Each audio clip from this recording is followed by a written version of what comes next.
Welcome back to This is a Commander channel, where this is a Commander channel, and today I'm going to be talking about Commander Tough Rules and Cool Interactions, episode 161.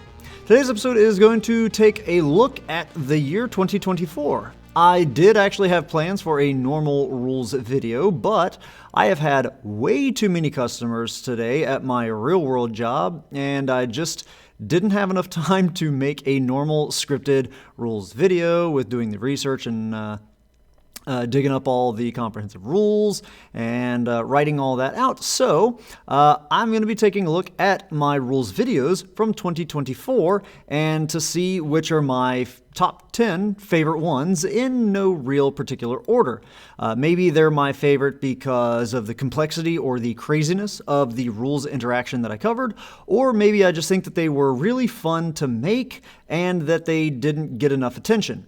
So Tough Rules and Cool Interactions episode 110 was my very first one of 2024, so any there and after are eligible for this video, and I'll of course be linking all of these down in the video's description in case you missed them from before and want to check them out. Also, I would really like to hear from you all as well as to what your favorites were from the year, so please do let me know down in the comments, and that helps me to know what kinds of videos that you all want to see in the future. So, on to the favorites. Starting off with one of my most viewed videos of the year by far, Tough Rules and Cool Interactions 143, Layers and Why Darksteel Mutation Doesn't Stop Bella's Ability, Yet Something Else Does. With a heck of a long title for this video. Layers are always a confusing thing for Magic players, and this one was especially a doozy. This video really struck a nerve with some players, so much so that it even made it on to the Magic the Circle Jerking subreddit. It's pretty clear why this one was a big hit. For there to be a card that says that the enchanted creature loses all other abilities and yet their ability still works, and then there is a card that doesn't mention anything about the enchanted object losing any of its abilities, and then it actually does cause its abilities to turn off. This is a very non-intuitive thing, and I even made a follow-up episode to that one to further clarify why things worked the way that they do, and that episode wasn't nearly as popular. It seems like it made some people a little angry even that I would try and defend something so non-intuitive, but I did get to present a really cool metaphor that I hope did help some players out and didn't, if they didn't quite grasp the stuff from before with all the technical rules talk. Now, on for the next video, we will move from layers over to replacement effects, and one of the most popular cards in the format for replacement effects, and that is in the video Tough Rules and Cool Interactions 120, how you actually can double up loyalty counters with Doubling Season. This episode was a follow-up episode, and episode 119 before it did get a decent amount of traction and views. It covered why a card like Doubling Season does increase the loyalty counters that Planeswalkers enter with, but it does not increase how many loyalty counters they get when you use their uptick loyalty abilities. So in my follow-up that I made, I talked about a neat little trick that you can do so that your Doubling Season can actually increase the number that they get when using their uptick abilities. It's a super cool trick that very, very few players know about, far fewer than the number of players that actually do know the information covered in the previous episode. Yet the follow-up only got about 500 views, and I'm very sad because it was a trick that I was super excited to share with players just because of how few people know of its existence. So, yeah, a little underhype on that one. The next video I want to mention is a bit of a cheat. It's 2 episodes, and they're both the ones that I did that talked about tricks that I use from my own personal decks. I made episode 151 on a trick that I do with Urza, Prince of Krug, and then episode 159 on a trick that I use in my Magus Lucia Kane deck. The Urza is one of my favorite decks that I have, and it's one of my more explosive and powerful decks. but it's the Urza that almost nobody even knows about. Everybody knows about the mono blue Urza, and a lot of people are familiar with the merge Urza, but it uses a trick that I do with copyable values in order to get away with a very, very powerful toolbox effect from some of the clone type cards in the deck. And then the Kane video, it covers just how powerful untappers are with her and how you can stack multiple delayed triggered abilities to make tons of massive creatures and also get a lot of card advantage off of that using the right type of creatures. These videos didn't get all too many views, but I hope that down the line, maybe this year, I can make some videos that are deck techs that go much more into depth with the strategy of the decks and other cool tricks and hidden gems of cards that don't often show up on their EDH rec pages. For the next video, it covers a super specific thing. You can use it in just very few other situations. There's not a lot of cards similar to the one primarily focused on in the video, with a few other cards that won't really show up all that often. I just love that it is possible that you could pull this off, and that is Tough Rules and Cool Interactions 129. Did you know that you actually can get Blightsteel Colossus into the graveyard?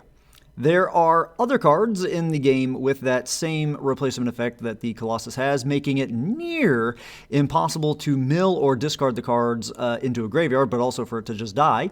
But Blightsteel is the poster child for cards that you want to just reanimate and cheat out from your graveyard, because he does have a very large casting cost. It's a really cool trick that involves face-down cards to pull off, and that's not something we see a lot of in games of Commander. And I hope that the video inspired just one player that has a face-down deck to have added that Colossus to their deck, just to be able to pull off this super sneaky trick and surprise some players at their LGS with this cool trick. Speaking of face-down stuff, the next video touches on that and much, much more. Tough Rules and Cool Interactions 116, Disguise, Morph, Blood Moon, and Yadora. Layers and face-up, face-down cards. It's a wild episode that covers so many different things and has some wild scenarios in it. At the end of the video, it has 5 bonus questions that are all really tricky things that I would expect probably less than 1% of all Commander players to be able to answer all those questions. It's not every day that you can expand upon situations with Blood Moon. That thing has been just beaten to death. But that was a fun episode to create such a wild situation with. The next video actually did incredibly well in terms of views, and I'm so happy that it did because I got to cover something that no other channel at the time had covered, and that is Tough Rules and Cool Interactions 137. Return the Favor does something no other Magic card can do. It is unique currently. It's not every day that a new Magic card is printed that does something that no other card in the 27,000 plus cards of Magic already does, but Return the Favor does that at uncommon, which is also pretty crazy. I have no clue how long it will take until they do a print of another card that replicates what it does, but for now, it is the only card in Magic that lets you copy an activated or triggered ability that you do not control. It also does a whole lot of other things, which is legit crazy that it does what it does do for just 3 or 4 mana. And you might be able to hear that car out there. It's I'm actually recording this audio right now at just after midnight of New Year's. So Happy New Year's, everybody. Where was I in the script now? I've distracted myself from a car driving by. Yeah, it's crazy what it does for just 3 or 4 mana, depending on which modes you pick. But when you do use that card to steal certain abilities, especially triggered abilities, from players that won't get anything now from their abilities, it is just a super cool feeling. Check out that video to see some of those specific examples. I did check and just recently, and I saw that one other channel has covered this aspect of it It doesn't really talk about the uniqueness of it. It just actually mentions that you could use it to, I'm doing air quotes, steal things from people by copying their triggered abilities. That video came out a month after I made mine. I guess it's technically not a YouTube video, but a YouTube short. But his actually got nearly 8 times the views of mine. His got around I think it was 38,000 views or something like that. Mine got 5,000 views. So his almost got 40,000. So hopefully people did see his video and they got an idea of just how cool it is, that it can do what it does. But again, he didn't go into specifics. He didn't go into the rules of actually what it's doing and why it's kind of stealing things, because this short, you can only cover so much in a YouTube short. So I imagine most people just saw his video and didn't really think much about it. His video is also kind of more of a sketch kind of thing, like a comedic thing. Not really sure. But yeah. The next video is another one that falls under the classic confusing aspect of Magic, and that is, of course, layers. This time, the video was a direct response to a video that was going viral quite a bit on places like YouTube, Facebook, and other social media. A friend of mine is actually the one who mentioned that this viral video was going around the internets and told me to check it out. He said that the guy in the video presented a rules scenario that broke the game, that a newly printed card broke the game, and there were no rules that explained what would happen. So I accepted that challenge. The video that I made is Tough Rules and Cool Interactions 148. Does Marvin and Sakashima break the game? No, but why not? Because layers. I will admit, it is a pretty tricky thing that most players and even a lot of judges would not have an answer to without having to take some time to look things up. I'm going off script again, but a lot of times people ask me, what does it take to be a judge? And to be a judge, you don't need to memorize the comprehensive rules. You just need to be relatively familiar with them and where to look when something does come up. We don't have the entire, I would imagine most people do not have the entire CR memorized in their brain, but you just need to know where to look. When somebody asks you something, you can pull it up on your phone, do Control F, or whatever you would do for phone browser searching, and be able to find that. All right, I gotta stop going off script. Blah, blah, blah, blah, blah, blah, blah, blah, blah, blah, blah. Yes, the video that he did, or the video that I did, and in response to the video he made, it touches on dependencies, and that is by far one of the hardest things to figure out in Magic. Even if you have a solid idea of dependencies, you can still be faced with a weird scenario, and the wording on the cards can make it tough to figure out if something is actually dependent on another thing happening. In his original video that went viral, it got almost 10,000 likes alone on Instagram. So not even including Facebook and YouTube, and that's just the likes. I don't even know how many actual views that it got. And my video explaining the answer to his to the question that he proposed, or really the statement that it breaks the game and there's no way to figure it out based on the rules. Yeah, mine only got 700 views. His got 10,000 likes. So I know that my channel is really small. I've never really expected my channel to grow, even to the amount that it is now, with it covering such a niche of a niche of a niche kind of a thing. And I cover not just niche things, but very difficult, very, very difficult concepts to grasp. But still, it's sad to know that a video claiming that something is impossible to answer with the game's rules and that it breaks the game's mechanics, that it gets so much attention when it isn't even true. And that's how misunderstandings and misinformation spread about Magic rules. Yes, Magic has a lot of unintuitiveness to it, but it also does have stuff that actually is covered, and so things spread that the game's broken. So it's kind of a bummer. All right, gotta stop going off script. The next episode is the first one of the year. I mentioned it earlier. Tough Rules and Cool Interactions 110. Ashiok's replacement effect makes it impossible to play a land/spell, or does it? It is one of the many subscriber requested episodes that I did over the year. I did want to include more on this top 10 list, just because it's really cool to be able to answer y'all's questions directly.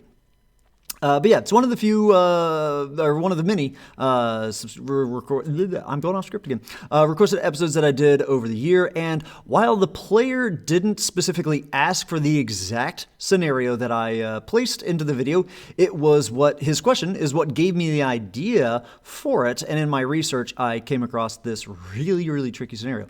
I don't personally play a lot of Planeswalkers in my Commander decks, so I probably never would have even glanced at that Ashiok, so I'm very thankful to Pseudo for commenting about it.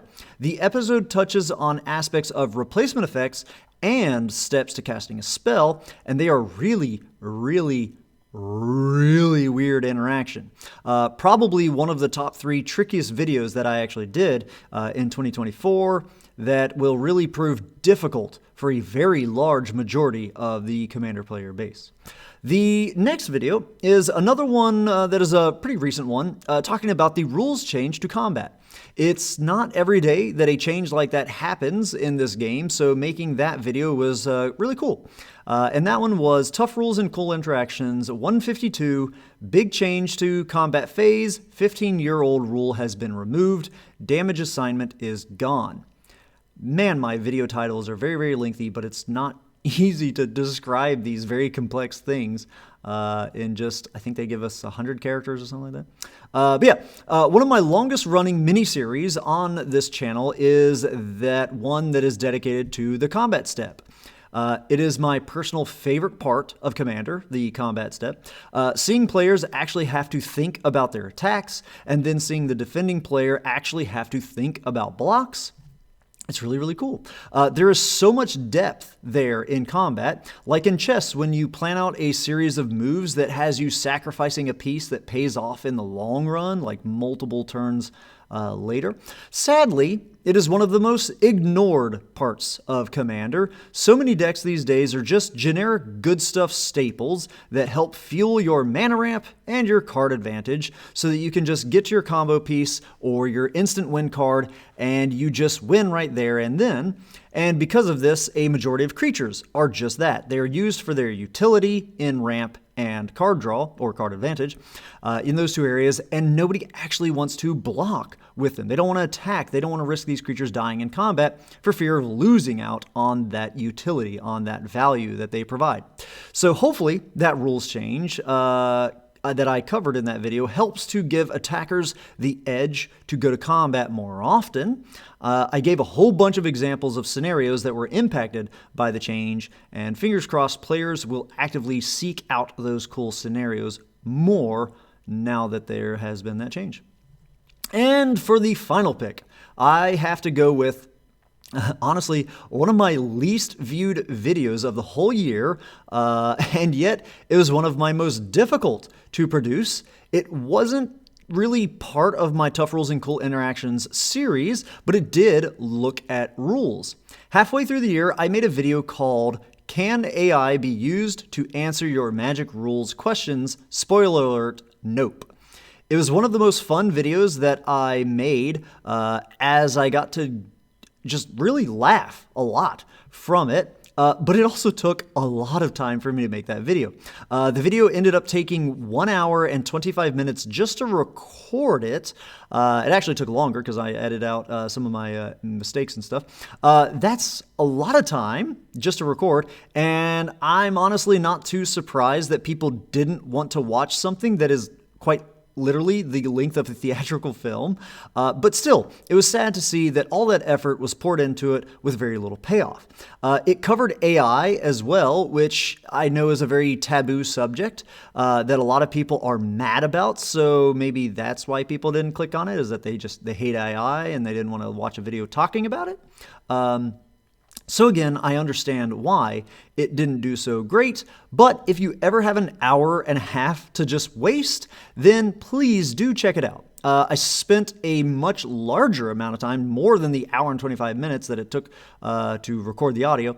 I spent a lot of time just to come up with the questions that I proposed to the AI, and it was just fascinating to see the results. I spent a lot of time thinking of very specific things to ask that I thought the AI might struggle with and might do well with, splitting them into the 3 different categories of difficulties, and then phrasing them in a way that I thought that the AI would best understand. Because again, I had never really used AI before that.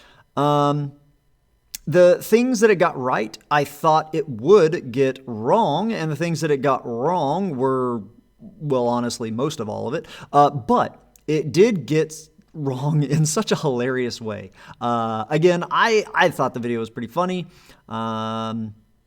Yeah, it's a bummer. Despite the poor view numbers that it did get, I do want to revisit the video. It'll probably bomb again. But maybe, on the anniversary of that previous video, maybe we'll see how it improves, if it improves, a year later. I myself learned a lot about AI stuff, and I think that I can get better results next time. But it'll also just be, cool to see how it gets better on its own. And maybe future players will have a solid tool to help them with complex rules questions.